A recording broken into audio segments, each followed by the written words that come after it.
അഭിലാഷ്, ഒരു കുറ്റകൃത്യം നടന്നാൽ ആ മൊബൈലും ലാപ്ടോപ്പും കസ്റ്റഡിയിലെടുത്താൽ തീർന്നോ കുറ്റകൃത്യം? ഇത് ഈ പുറത്ത് നിൽക്കുന്ന പ്രതിക്ക് വേണമെങ്കിൽ ഇനിയും മൊബൈൽ ഫോണും ലാപ്ടോപ്പും ഒക്കെ കിട്ടുമല്ലോ അല്ലേ? സമൂഹ മാധ്യമങ്ങളിൽ ഇനിയും പെൺകുട്ടികളുടെ പടവും കിട്ടും. നാട്ടിലുള്ളവരുടെ തന്നെ പടം എടുത്താണ് പോലും ഇതൊക്കെ ചെയ്യുന്നത്.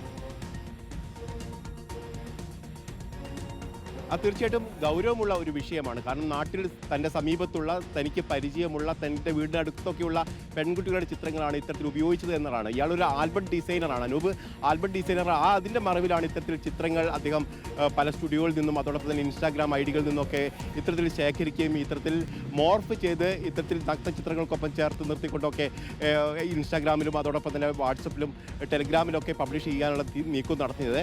ഇതിന് പിന്നാലെ തന്നെ ഒരു യുവതിയായിരുന്നു പരാതിയുമായി രംഗത്ത് വന്നത്. അന്ന് തന്നെ അനൂപിനെ വിളിച്ചു വരുത്തി പോലീസ് ചോദ്യം ചെയ്തു. പക്ഷേ യുവതി മൊഴി നൽകാൻ തയ്യാറാകാതിരുന്ന ഘട്ടത്തിൽ അയാളെ തിരിച്ചുവിടുകയായിരുന്നു ചെയ്തത്. പിന്നീട് 3 പെൺകുട്ടികൾ കൂടി സമാനമായ രീതിയിലുള്ള പരാതി നൽകിയതോടുകൂടിയാണ് അനൂപിനെ അറസ്റ്റ് ചെയ്യുകയും അതോടൊപ്പം തന്നെ ചോദ്യം ചെയ്യുകയും ഒക്കെ ചെയ്യുന്ന സാഹചര്യത്തിലേക്ക് വന്നത്.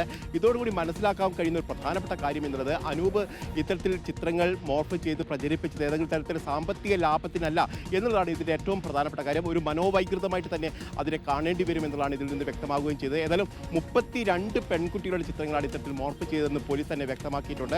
അതോടൊപ്പം തന്നെ ചില പുരുഷന്മാരുടെ ചിത്രങ്ങളും സമീപത്തുള്ള പുരുഷന്മാരുടെ ചിത്രങ്ങളും ഇത്തരത്തിൽ ശേഖരിക്കുകയും പെൺകുട്ടികൾക്കൊപ്പം ചേർത്ത് നിർത്തിക്കൊണ്ട് ഇത്തരത്തിൽ മോർഫ് ചെയ്തു എന്നുള്ള കണ്ടെത്തലും പോലീസിന്റെ ഭാഗത്ത് വന്നിട്ടുണ്ട്.